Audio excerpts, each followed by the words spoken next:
ഇസ്രായേലിന് നേരെ Iran തൊടുത്തുവിട്ടത് 35 ballistic hypersonic മിസൈലുകൾ. ഏറ്റവും അപകടകാരികളായിട്ടുള്ള ഏറ്റവും ശക്തിയുള്ള 35 ഹൈപ്പർസോണിക് ബാലിസ്റ്റിക് മിസൈലുകളാണ് ഇറാൻ ഇസ്രായേലിന് നേരെ തൊടുത്തുവിട്ടത്.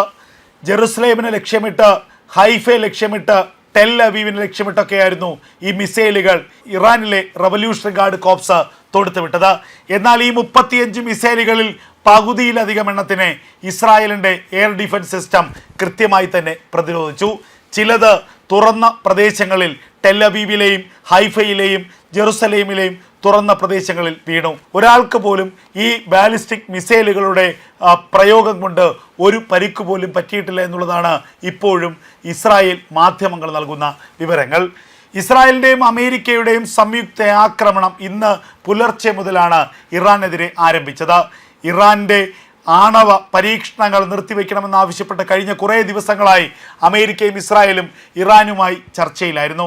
ആ ചർച്ചകൾ പരാജയപ്പെട്ട സാഹചര്യത്തിലാണ് ഇറാനെതിരെ, ഇറാൻ്റെ പ്രധാനപ്പെട്ട ആണവ കേന്ദ്രങ്ങൾക്ക് നേരെ ഇറാൻ്റെ സുപ്രീം ലീഡർ ആയത്തുള്ള അലി ഖമനിയെയും മസൂദ് പെഷസ്ക്യാൻ എന്നവരുടെ പ്രസിഡന്റിനെയും ഒക്കെ ലക്ഷ്യമിട്ടുകൊണ്ട് ഈ അമേരിക്കയുടെയും ഇസ്രായേലിൻ്റെയും ആക്രമണമുണ്ടായത്.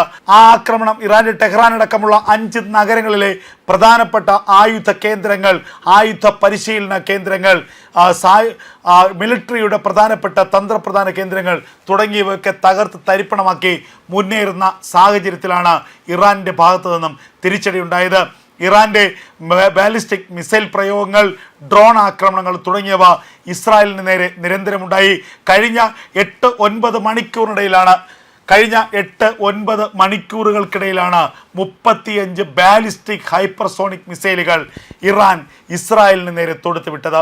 മറ്റേതെങ്കിലും ഒരു രാജ്യമായിരുന്നുവെങ്കിൽ ആ രാജ്യം ഇതിനകം തകർന്ന് തരിപ്പണമായേനെ.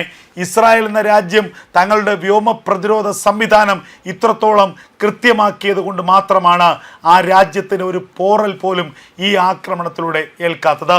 ഇറാൻ തൊടുത്തുവിട്ട ബാലിസ്റ്റിക് ഹൈപ്പർസോണിക് മിസൈലുകൾ നിസ്സാരമല്ല. വളരെ ശക്തിയുള്ള, അപാരമായ ശക്തിയുള്ള ബാലിസ്റ്റിക് ഹൈപ്പർസോണിക് മിസൈലുകളാണ്. എന്നിട്ടും ആ ഹൈപ്പർസോണിക് മിസൈലുകളെ ആകാശത്ത് വെച്ച്, അന്തരീക്ഷത്തിൽ വെച്ച് തകർക്കാൻ ഇസ്രായേലിൻ്റെ എയർ ഡിഫൻസ് സിസ്റ്റത്തിന് കഴിഞ്ഞിട്ടുണ്ട്. ഇസ്രായേലിൻ്റെ എയർ ഡിഫൻസ് സിസ്റ്റത്തിൻ്റെ ഭാഗമായിട്ടുള്ള ഇൻ്റർസെപ്റ്റർ മിസൈലുകൾ ഇതിൽ ഭൂരിഭാഗത്തിനെയും ആകാശത്ത് വെച്ച് തന്നെ തകർത്ത് തരിപ്പണമാക്കി. ചിലത് ഇൻ്റർസെപ്റ്ററുകളെ മറികടന്ന് ഇസ്രായേലിനുള്ളിൽ പതിച്ചു. എന്നാൽ അവയൊക്കെ തന്നെയും തുറസ്സായ പ്രദേശങ്ങളിൽ ജനങ്ങൾക്ക് യാതൊരു ബുദ്ധിമുട്ടുമുണ്ടാകാത്ത രീതിയിൽ, അല്ലെങ്കിൽ ജനവാസ മേഖലകളിൽ നിന്ന് മാറിയാണ് അവയൊക്കെ തന്നെ പതിച്ചത് എന്നാണ് ഇപ്പോൾ ഇസ്രായേലി മാധ്യമങ്ങൾ പുറത്തുവിടുന്ന വാർത്തകൾ. ഇതിനിടയിൽ പലതവണ ഇസ്രായേലിൻ്റെ ടെൽ അവീവിലും ഹൈഫയിലും അതുപോലെ ജെറുസലേമിലും അപായ സൈറനുകൾ മുഴങ്ങി ജനങ്ങളോട് ഭൂഗർഭ ബങ്കറുകളിൽ ഒളിക്കാൻ ഇസ്രായേലി സർക്കാർ തന്നെ ജനങ്ങൾക്ക് നിർദ്ദേശം നൽകിയെന്നുള്ള വാർത്തകളാണ് പുറത്തു വരുന്നത്. അത്തരത്തിൽ വളരെ കാര്യക്ഷമമായി ഇറാൻ്റെ ആക്രമണത്തെ ചെറുക്കാൻ ഇസ്രായേൽ തന്ത്രങ്ങൾ മെനയുന്നു എന്നുള്ളതാണ് പുറത്തു വരുന്ന വാർത്തകൾ. അതേസമയം തന്നെ അടുത്ത മണിക്കൂറുകൾക്കുള്ളിൽ ഇറാനൊപ്പം ചേർന്ന ഹൂതികൾ ഇസ്രായേലിനെ ആക്രമിക്കുമെന്നുള്ള ചില സൂചനകൾ പുറത്തു വരികയാണ്.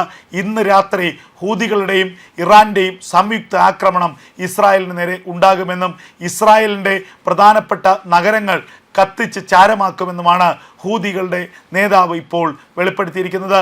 എന്തായാലും ഏതാക്രമണത്തെയും തടുക്കാനും ചെറുക്കാനുമുള്ള എല്ലാ സജ്ജീകരണങ്ങളും പൂർത്തിയാക്കിയിരിക്കുകയാണ് ഇസ്രായേൽ ഭരണകൂടം.